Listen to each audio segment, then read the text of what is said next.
Hi friends, வாங்க வெண்டைக்காயை வச்சு ஈஸியான ஒரு பொரியல் வறுவல் செய்யலாம். தக்காளி தயிர் சாதத்துக்கு நல்லாயிருக்கும், சாம்பாருக்கும் நல்லாயிருக்குங்க. வாங்க இது எப்படி செய்கிறதுன்னு நம்ம வீடியோக்குள்ளே போய் பார்க்கலாம்.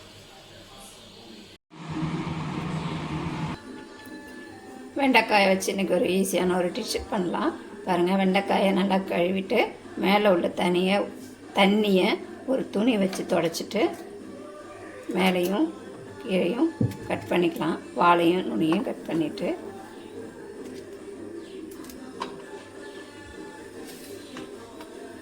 கட் பண்ணி வச்சுக்கலாம். பார்த்திங்கன்னா இது எங்கள் வீட்டு தோட்டத்தில் விளைஞ்சதாங்க.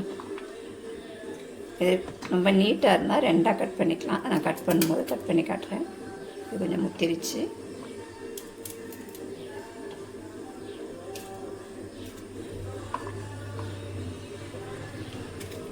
தண்ணி இல்லாமல் நல்லா ஒட்டை தொடச்சிட்டு பண்ணுங்கள், இல்லைன்னா நமக்கு குழப்பு அதிகமாக இருக்கும். இதேமாதிரி எல்லாத்தையும் கட் பண்ணி எடுத்துக்கலாம்.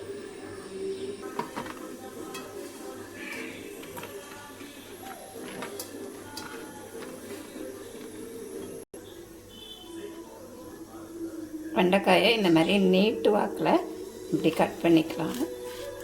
கட் பண்ணிவிட்டு அதை ரெண்டாக கட் பண்ணிக்கலாம். ஒரே மாதிரி கட் பண்ணுங்கள்.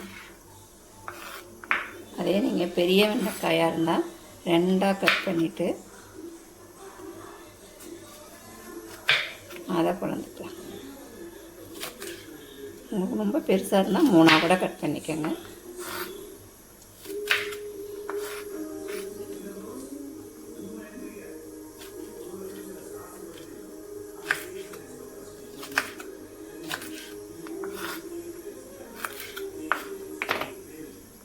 அவ்வளோதான். இதேமாரி எல்லாத்தையும் கட் பண்ணி எடுத்துக்கலாம்.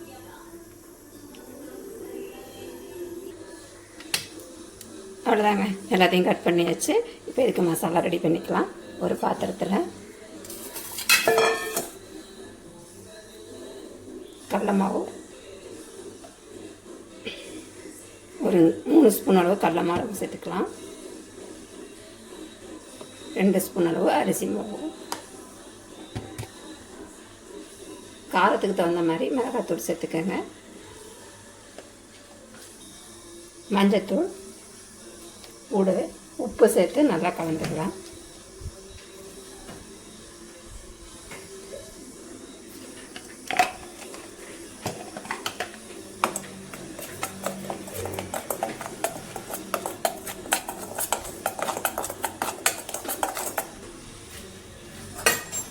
நம்ம கலந்து வச்சுருக்கிறதுல கட் பண்ணி வச்சுருக்க வெண்டைக்காயை அது கூட சேர்த்துக்கலாம். தண்ணி மட்டும் சேர்த்துறாதீங்க, குழன்னு ஆகிடும்.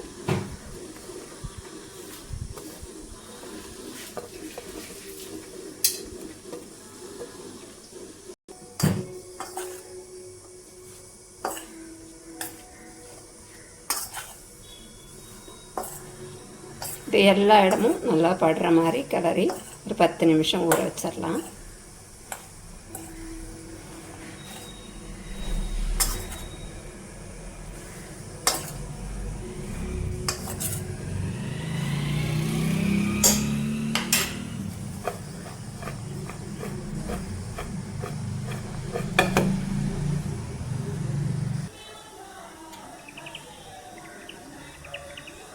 வெண்டைக்காயை தாளிச்சிக்கலாம்.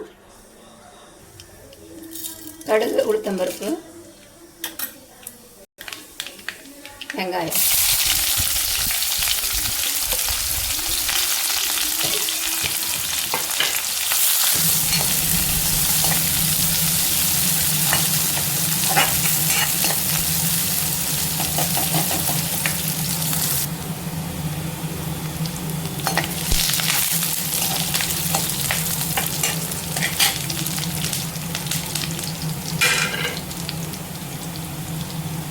இப்போ நம்ம ரெடி பண்ணி வச்சுருக்க வெண்டைக்காயை இதுக்குள்ள சேர்த்துக்கலாம்.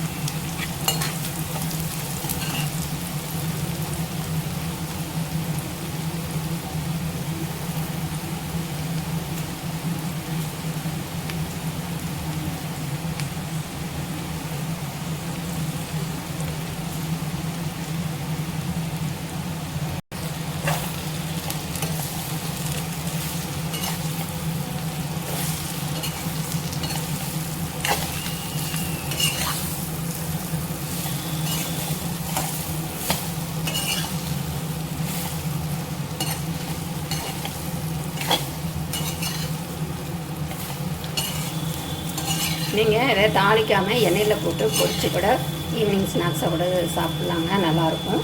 நான் பார்த்திங்கன்னா இந்த சாதத்துக்கு ரெடி பண்ணியிருக்கேன், அதனால் இந்த மாதிரி நான் வதக்கிட்டு இருக்கேன்.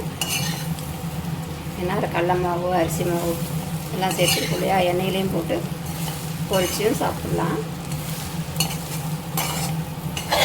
இது சிம்மிலே வச்சு இப்படி கிளறி விட்டு எடுத்துக்கலாம்.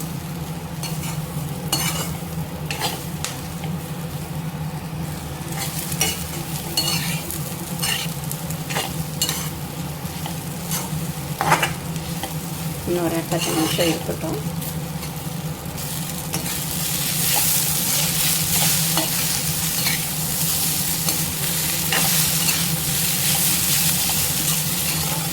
அவ்வளோதாங்க, அருமையான வெண்டைக்காய் வறுவல் ரெடி ஆகிடுச்சு. செம்மையாக இருக்கும், டேஸ்ட்டாக இருக்கும்.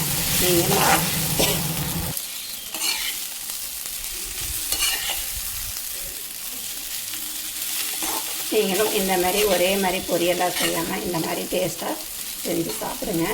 வீடியோ பிடிச்சிருந்தா லைக் பண்ணுங்கள், ஷேர் பண்ணுங்கள், கமெண்ட் பண்ணுங்கள், மறக்காமல் சப்ஸ்கிரைப் பண்ணுங்கள். இன்னொரு வீடியோவில் சந்திப்போம். டாடா, பை.